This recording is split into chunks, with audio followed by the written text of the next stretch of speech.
नमस्कार, मैं राजीव वर्मा पूर्वज श्री राम के सीरीज में आप सभी का स्वागत करता हूं।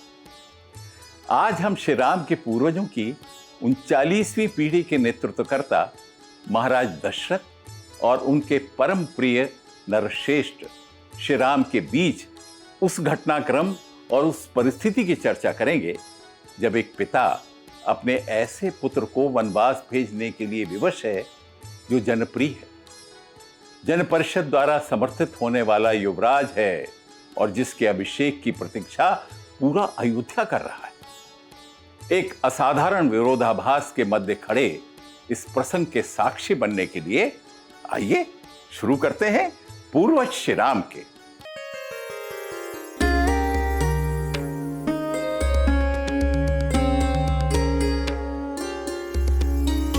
राष्ट्र के रक्षक हैं वो, विश्व के वो पथ प्रदर्शक, सत्य जिनके है धरोहर, सूर्य के हैं वो उपासक।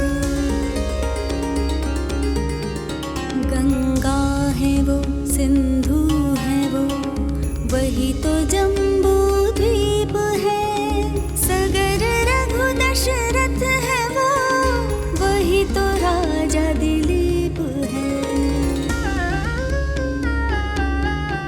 निर्माता भारत वर्ष के, शासक अयोध्या धाम के, इक्ष्वाकु सूर्यवंशी, पूर्वज श्री राम के। श्री राम के, श्री राम के, पूर्वज श्री राम के।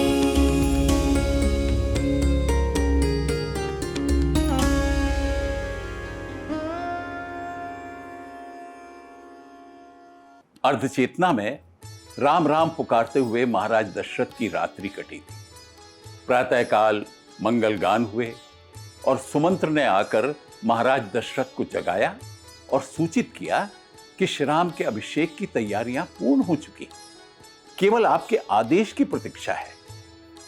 सुमंत्र महाराज दशरथ की मनोदशा से अनभिज्ञ है, लेकिन महाराज दशरथ और कैकेयी उस रात्रि के साक्षी हैं जो आज को तय करने वाली है। एक भयानक रात्रि से जन्मे इस प्रातः काल में समय कैसे आगे बढ़ेगा, आइए देखते हैं।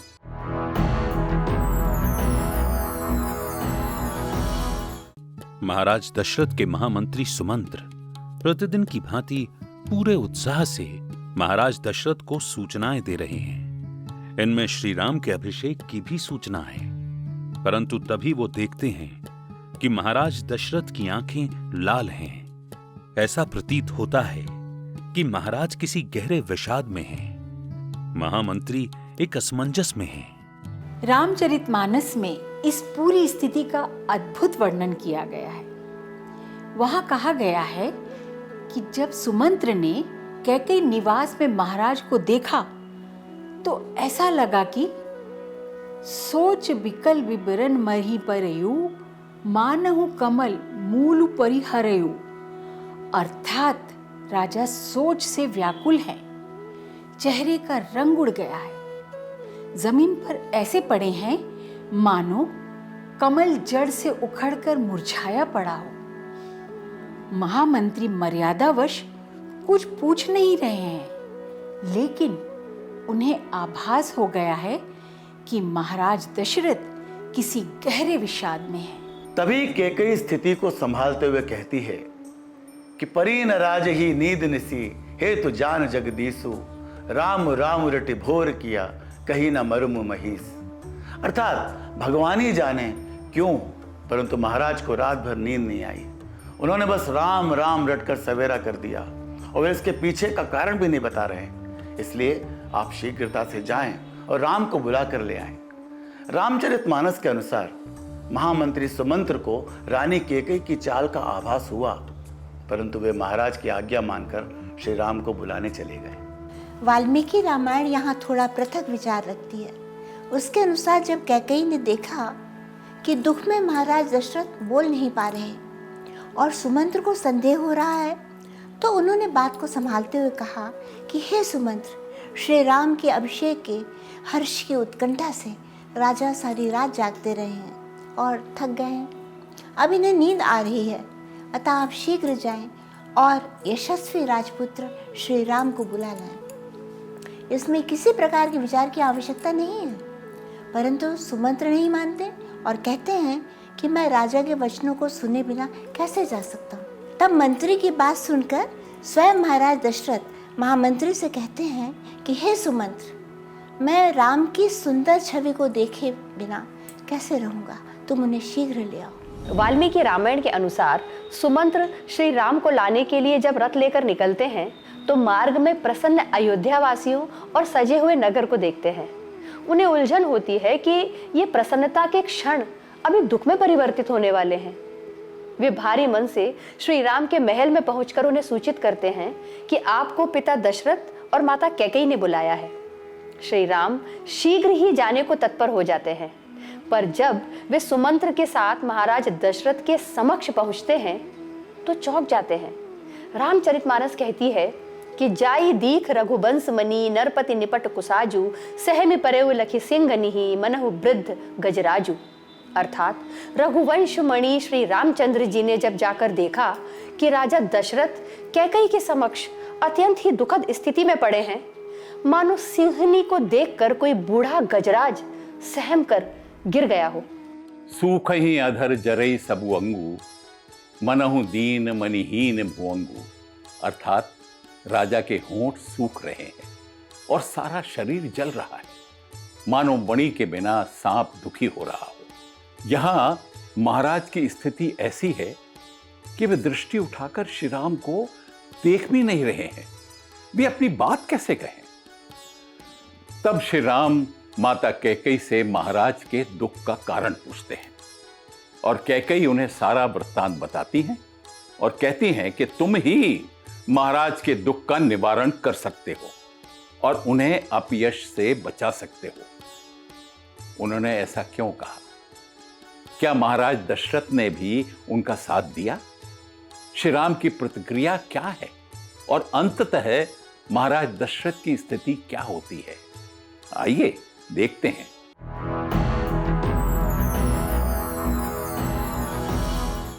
महाराज दशरथ अत्यंत दुखी हैं। वे दृष्टि भरकर श्री राम को देख भी नहीं रहे हैं।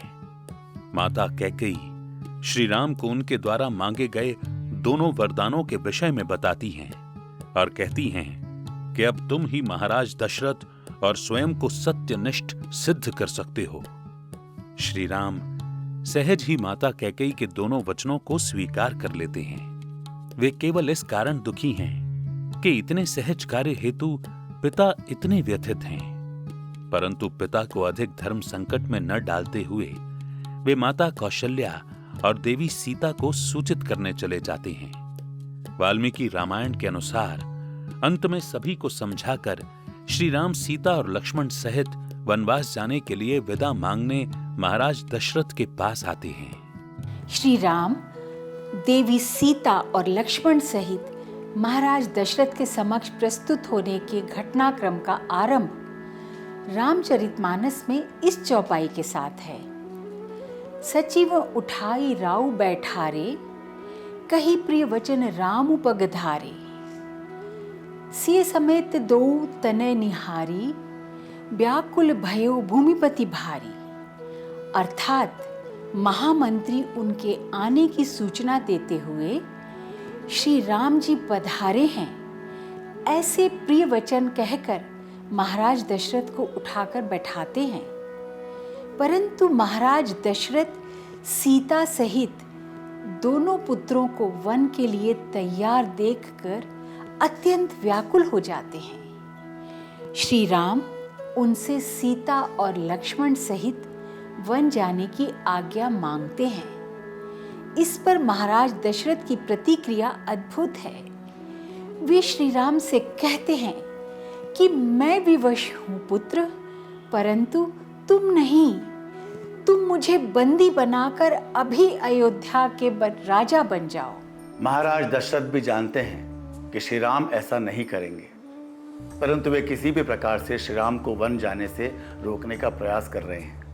वे आगे कहते हैं कि रघुनंदन, मैं जानता हूँ तुम सत्यात्मा हो, धर्मात्मा हो, तुम्हारे विचारों को परिवर्तित करना संभव नहीं, परंतु आज रात्रि को तुम ठहर जाओ, जिससे मैं तुम्हारे दर्शन एक दिन अच्छी तरह से कर लूं। वे साधारण से तर्क देते हैं कि तुम एक बड़े ही दुष्कर कार्य करने जा रहे हो, तो आज रात्रि विश्राम करके पूर्ण तृप्त होकर जाओ। वे यह भी कहते हैं कि जो ये हो रहा है वो मुझे प्रिय नहीं है, परंतु मैं विवश हूँ। तब श्री राम महाराज दशरथ को स्पष्ट करते हैं कि मेरे आज जाने का जो महत्व है वो कल नहीं होगा, अतः मुझे आज ही जाना होगा।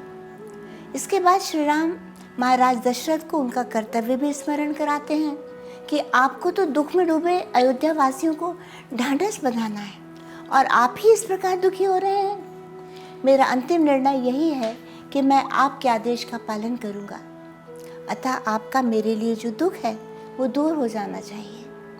श्री राम के ऐसा कहने पर महाराज दशरथ संताप और कष्ट से पीड़ित होकर श्री राम को छाती से लगाकर मूर्छित होकर भूमि पर गिर जाते हैं। उनकी यह स्थिति देखकर कैकेयी के अतिरिक्त सभी रोने लगते हैं और रोते हुए सुमंत्र भी मूर्छित हो जाते हैं। इसके बाद जब सुमंत्र की चेतना जागती है तो वे भी एक प्रयास करते हैं और कैकेयी को सांत्वना और तीखे दोनों प्रकार के वचनों से हाथ जोड़कर समझाने का प्रयास करते हैं, परंतु कैकेयी के मुख पर किसी भी प्रकार का विकार नहीं आता। वे अपने निर्णय पर अडिग हैं और इसी बीच महाराज दशरथ की मूर्छा समाप्त हुई और उन्होंने पहली बार एक राजा की भांति एक निर्णय सुनाया। उन्होंने कहा कि सूत रत्नसु संपूर्णा चतुर्विद्य बला चमुहु राघवस्यानु यात्रार्थ क्षिप्रम प्रति विधीयताम, अर्थात हे सूत, हे सुमंत्र, रत्नों से भरी पूरी चतुरंगिणी सेना श्री राम के साथ ले जाने के लिए तैयार कराओ। निर्जन वन में रहने वाले राम के साथ मेरा जो कुछ भी खजाना और अन्न का भंडार है वह भी जाए। वे वहां पवित्र स्थानों में यज्ञ करते हुए, दक्षिणा देते हुए ऋषियों के साथ मिलकर सुख से रहेंगे। कैकेयी महाराज दशरथ की इस प्रतिक्रिया के लिए तैयार नहीं थी।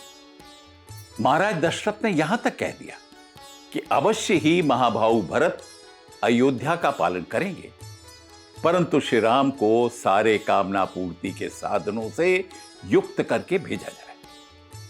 यह सब सुनकर कैकेयी भयभीत हुए, उन्हें कुछ समझ में नहीं आ रहा था।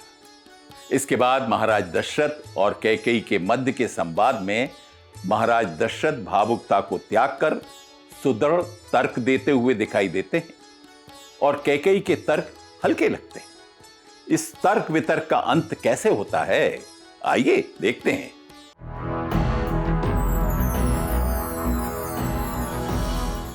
महाराज दशरथ एक सशक्त राजा के रूप में कैकेयी के समक्ष हैं और स्पष्ट करते हैं कि श्री राम के साथ मेरी सेना जाएगी। ये सुनकर कैकेयी व्यथित हो जाती है, उनका मुख सूख जाता है और आवाज भी रूंध जाती है। वे उत्तर खोजने लगती हैं। कुछ न सूझने पर वे कहती हैं कि यदि ऐसा होगा तो भरत ऐसे राज्य को क्यों स्वीकार करेगा। महाराज, आप ही विचारिए कि जिसका सार भाग पहले ही पी लिया है, ऐसे स्वाद रहित रस के समान राज्य को, जहां धन नहीं होगा और सेना नहीं होगी, केवल शून्यता होगी, उसे भरत क्यों लेगा।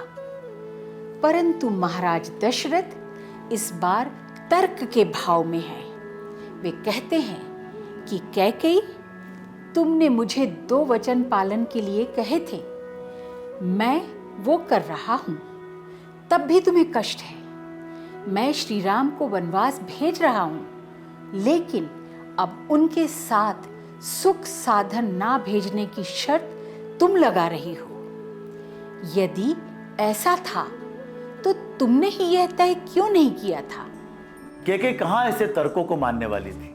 उन्होंने पुनः महाराज दशरथ को उनके पूर्वजों का स्मरण कराया। कहीं ना कहीं कैकेयी ये जानती है कि सूर्यवंशी अपनी कुल परंपरा का मान रखते हैं, इसलिए सबसे सुदृढ़ तर्क के रूप में कैकेयी इसी का उपयोग करती है। वह कहती है कि आपके ही वंश में सगर ने अपने ज्येष्ठ पुत्र असमंजस को वन में भेज दिया था, वैसे ही राम को जाना चाहिए।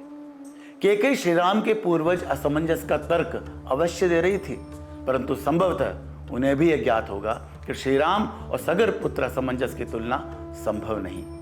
हुआ भी वही।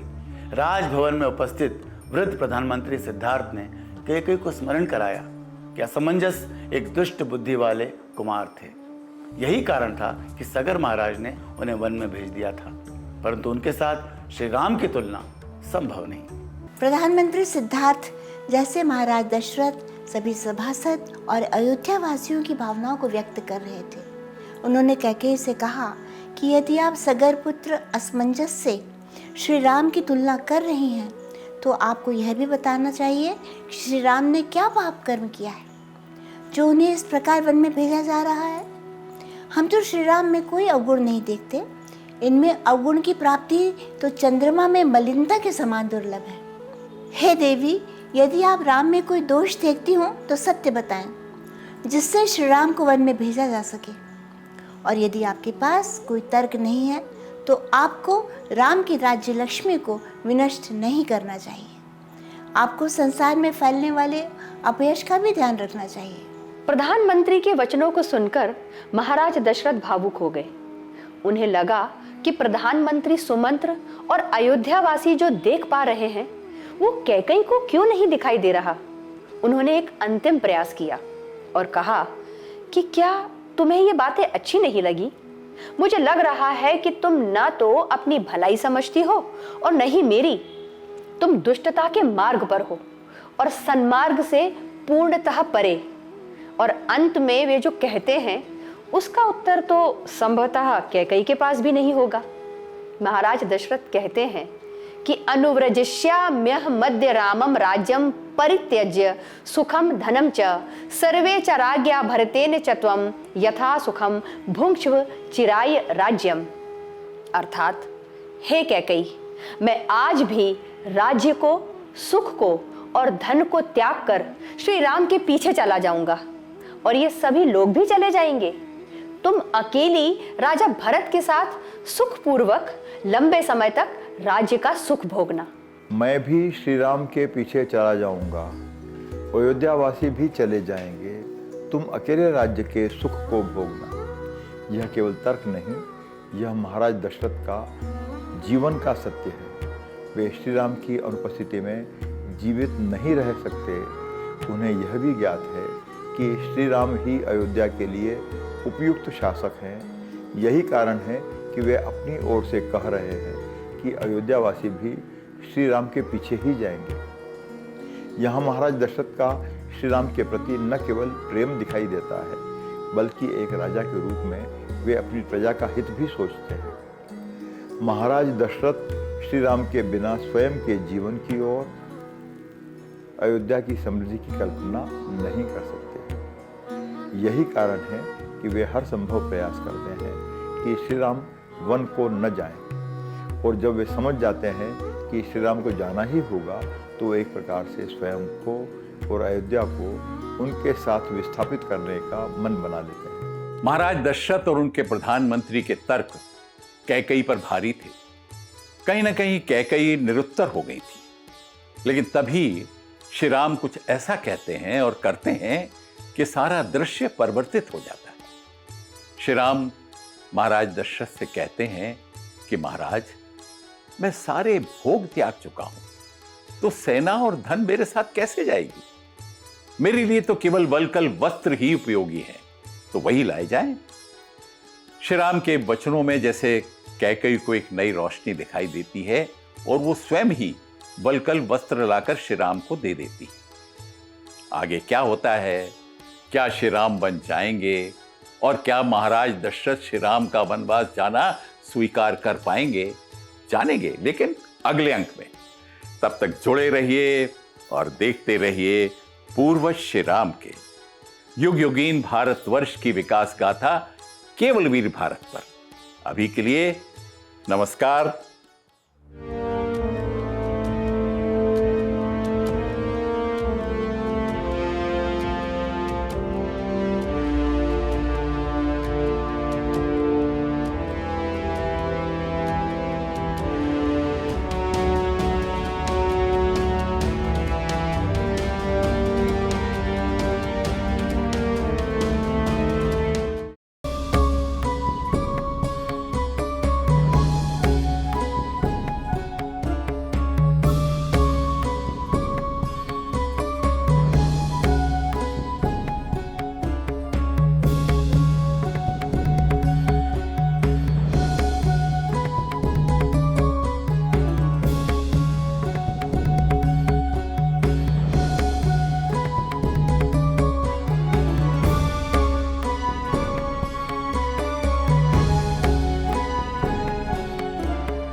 वयं राष्ट्रे जागृयाम पुरोहितः।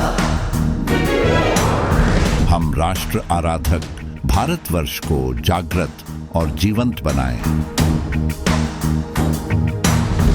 युग युगीन भारत के कालजयी महानायकों की तेजस्विता की गौरव गाथा